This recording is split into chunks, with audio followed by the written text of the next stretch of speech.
प्रदेश मंत्री अल्पसंख्यक मोर्चा की डॉक्टर नाजिया आलम साहब, श्री वकार अहमद, श्री अरशद अलवी जी, हाजी सलीम जी, आतिफ निजामी जी, धीरज सक्सेना जी, हमारे भाई रणदीप जी। आज यहाँ आने का आपका मकसद, हमारा मकसद क्या है? ये सूफी की जो बात आज से नहीं, सदियों से सूफी के बारे में एक सकारात्मक बात हमारे समाज में होती है और हम सबके नेता भारत के प्रधानमंत्री नरेंद्र मोदी जी ने हमेशा सूफीज्म को आगे बढ़ाने की बात की और नरेंद्र मोदी जी ने कहा कि भारत, हिंदुस्तान अगर शरीर है तो सूफी उस शरीर की रूह है, उस शरीर की आत्मा है। हमेशा सूफी समाज के बारे में एक सकारात्मक चर्चा हमारे देश में रही। हमेशा सूफी समाज को एक सम्मान की दृष्टि से हमारे प्रधानमंत्री जी ने, हमारे मुख्यमंत्री जी ने देखा और निश्चित तौर पे अगर हम एक अच्छे समाज के बनाने की बात करते हैं तो बिना सूफी समाज को आगे बढ़ाए हम समाज को आगे नहीं ले जा सकते।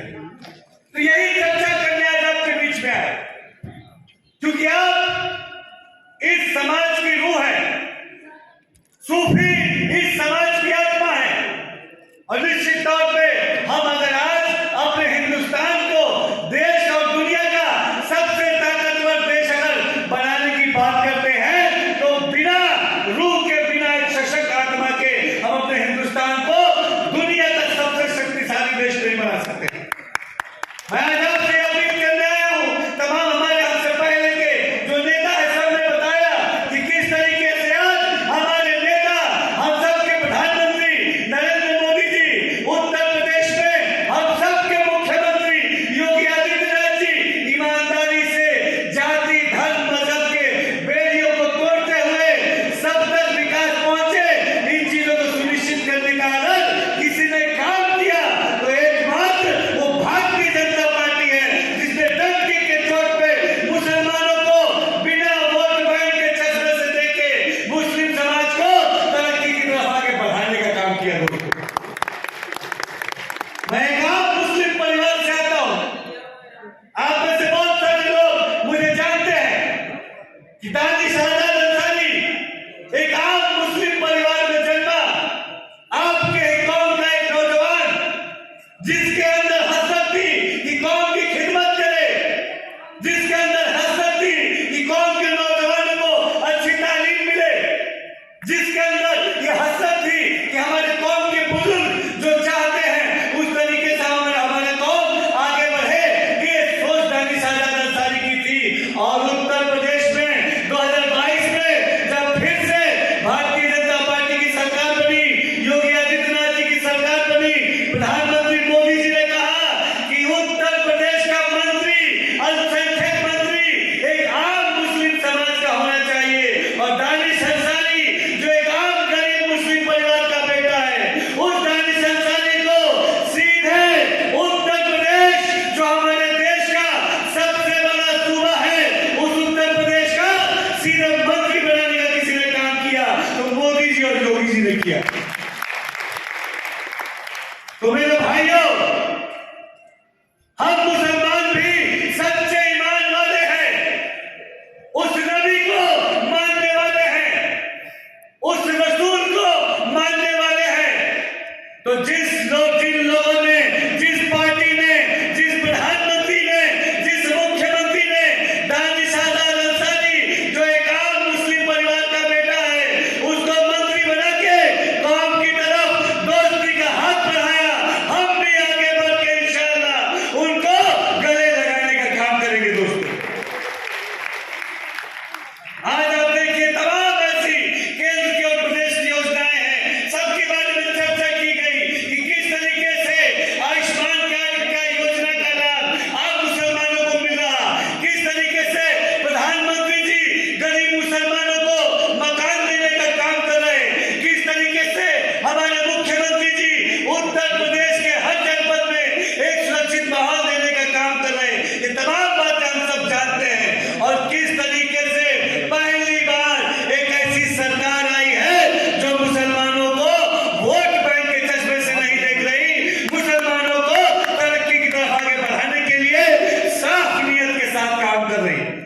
तो ये हम मुसलमानों की भी जिम्मेदारी है कि हम भी ये समझे कि आजादी से लेके अब तक 75 साल हो गए। जिन पार्टियों को मुसलमानों ने जिन पार्टियों पे एतबार किया, उन पार्टियों ने क्या किया? जिन पार्टियों को की सरकार बनाने का काम मुसलमानों ने किया, उन पार्टियों ने मुसलमानों के साथ क्या किया? बड़े अफसोस के साथ कहना पड़ रहा है कि जिन पार्टियों पे हम मुसलमानों ने एतबार जताया, उन पार्टियों ने हम मुसलमानों के पीठ पे खंजर भोंकने का काम किया, हमारे साथ दगा किया, हमें धोखा दिया।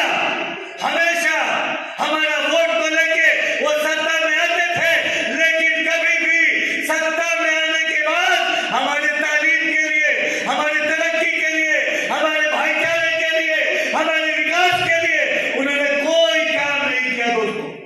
लेकिन आज मैं दावे के साथ कह सकता हूं कि देश में मोदी सरकार और उत्तर प्रदेश की योगी सरकार ये एक ऐसी सरकार है जिसने सही मायनों में कहा कि ये मुस्लिम समाज ये वोट बैंक का इस्तेमाल नहीं होना चाहिए।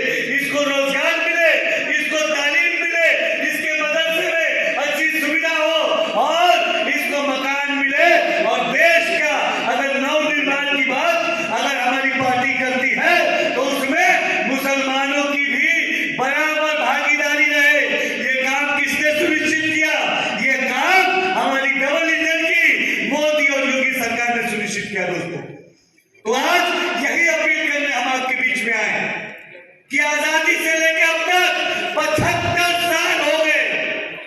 75 सालों में हमने सबको आजमा के देख लिया और सबको आजमाने के बाद हमने देखा कि सत्ता में आने से पहले तो वो जो विपक्षी दल, चाहे कांग्रेस हो, चाहे समाजवादी पार्टी हो, कोई भी दल जब तक वो सत्ता में नहीं आते तब तक हम मुसलमानों से मीठी मीठी बातें करते हैं। और जब हम गलती से उनको सत्ता पे कभी भी हमने बैठाया तो सत्ता में आने के बाद उन्होंने सबसे पहले अगर किसी से नजर फेरी तो मुसलमानों से नजर फेरी। तो मैं आज यही अपील करने आपके बीच में आया कि हमें बहुत सोच समझ के आने वाले दिनों में जो लोकसभा का चुनाव है, बहुत सोच समझ के वोट करना है। हमारा वोट ये बहुत कीमती है, हमारा वोट ये हमारी ताकत है, हमारा वोट ये हमारा कौम किस दिशा में आगे जाएगा उस दिशा को तय करने की ताकत है। और सबसे बड़ी बात कि मुसलमानों का भला तब तक नहीं हो सकता जब तक मुसलमान खुद अपने बारे में सोचना ना चालू कर दे। हम हमेशा मीठी मीठी बातों में आ जाते हैं, हमेशा बहकावे में आ जाते हैं, हमेशा हमें गुमराह कर दिया जाता है। लेकिन अब बस बहुत हो गया। अब मुसलमानों ये तय करने का वक्त आ गया कि जो व्यक्ति भी, जो नेता भी, जो पार्टी भी हमारे तरक्की की बात करेगी, हम उसके साथ कदम से कदम मिला के चलेंगे। और भारतीय जनता पार्टी, प्रधानमंत्री मोदी जी और उत्तर प्रदेश के मुख्यमंत्री योगी जी ने हमारे साथ ईमानदारी से हमको तरक्की से जोड़ने का काम किया। तो हम अब उनके साथ मजबूती से कदम मिला के तरक्की की नई ऊंचाइयों को छूने का काम करेंगे। यही अपील करने आज आपके बीच में आए थे और काफी घंटों से आप लोग बैठे हुए हैं और मैं बहुत शुक्रिया अदा करना चाहूंगा। एक सोच के साथ हमें ये जाना है। ये कोई ऐसा सेमिनार नहीं होना चाहिए कि हम आए, बैठे और चले गए। यहाँ से एक सोच लेकर हमें जानी है, यहाँ से एक इरादा लेकर हमें जाना है और इस इरादे को, इस सोच को गांव-गांव तक पहुंचाना है कि जो सरकार हमें बिजली, पानी, सड़क, मकान दे रही, हमें उस सरकार के साथ खड़ा होना है, हमें मोदी सरकार के साथ खड़ा होना है। बहुत बहुत धन्यवाद आप सभी का, सम्मानित मंच का और तमाम हमारे खासतौर पर जितने बड़े बुजुर्ग हमारे साथी हैं, हमारे हुदा भाई जिन्होंने इतनी खूबसूरती से इस कार्यक्रम को यहाँ पहुंचाया। एक मंच पे इतने सारे नेताओं को एक साथ लिया है, ये अपने आप में बहुत बड़ी बात है। सबका समय मैनेज करना, आप लोगों का कीमती समय इन्होंने लिया और मैंने बहुत बधाई देता हूँ, शुक्रिया अदा करता हूँ। जय हिंद, अस्सलाम वालेकुम। कार्यक्रम में सूफी संवाद के माध्यम से क्या उद्देश्य दे रहे हैं आप जनता को? देखिए, आज जनपद बदायूं में हम हैं और यहाँ पे सूफी संवाद का प्रोग्राम हुआ जिसमें हमारे भारतीय जनता पार्टी के कई नेता शामिल हुए, हमारे मोर्चे के राष्ट्रीय अध्यक्ष, प्रदेश के अध्यक्ष, हमारे मंत्रीगण, इसके संयोजक हुदा जी, तमाम हमारे संगठन के लोग। मकसद ये है कि जिस तरीके से हम प्रधानमंत्री मोदी जी, उत्तर प्रदेश के हमारे मुख्यमंत्री योगी आदित्यनाथ जी, डबल इंजन की सरकार ने सही मायनों में मुस्लिम समाज को तरक्की से जोड़ने का काम किया। आज तमाम सरकारी योजनाओं का सीधा लाभ बिना भेदभाव के और बिना भ्रष्टाचार के अल्पसंख्यक समाज को मिल रहा है। इसका सीधा लाभ भी उन्हें मिल रहा है। तो एक विश्वास आज हमारी डबल इंजन की सरकार के प्रति आम मुसलमानों का है। और सूफी समाज के लोग, इनका भी पूरा साथ है। पासमानदा समाज के लोग, इनका पूरा साथ है। मुस्लिम समाज के तमाम वर्ग आज भारतीय जनता पार्टी पर विश्वास करते हुए तरक्की की तरफ आगे बढ़ रहे हैं। मुस्लिम लोगों की जो बीजेपी पार्टी है उसको मुस्लिम विरोधी पार्टी समझा जाता है, मगर आज अल्पसंख्यक मोर्चा जो है आज आप साथ में है, तो 2024 में क्या बड़ा परिवर्तन होने वाला है आपके माध्यम से? देखिए, सबसे पहले तो बात, अगर मुसलमानों की कोई सच्ची हितैषी है तो भारतीय जनता पार्टी है, प्रधानमंत्री मोदी जी और योगी जी हैं। जिस तरीके से आज मुस्लिम समाज को विकास की तरफ बिना भेदभाव से जोड़ा जा रहा है और तरक्की की तरफ तेज़ी से मुसलमान आगे बढ़ रहा है, मुसलमानों के अंदर विश्वास है। और 2024 में देश में फिर से तीसरी बार हमारे मोदी जी प्रधानमंत्री बनेंगे और इसमें बड़ी भूमिका मुसलमानों की रहेगी। समाजवादी पार्टी हमेशा जो है मुस्लिम्स को अपना वोट बैंक मानती रही है, ऐसे में जब बीजेपी ने आज बड़ी संख्या में आके बता दिया कि अब मुस्लिम समाज वोट बैंक की तरह इस्तेमाल नहीं होगा, मुस्लिम समाज डेवलपमेंट के इरादे से वोट करेगा और भारतीय जनता पार्टी का साथ पूरी की पूरी तरीके से देगा। एमपी के चुनाव में सर कितनी उत्तर प्रदेश की पूरी 80 की 80 सीटें, मुसलमान मतलब ना कैंडिडेट सर कितने मतलब 80 की 80 सीटें उत्तर प्रदेश में भारतीय जनता पार्टी के पक्ष में जाएंगी। हमारे मोदी जी के विजन पे मुसलमानों को भरोसा है। आइए इधर से।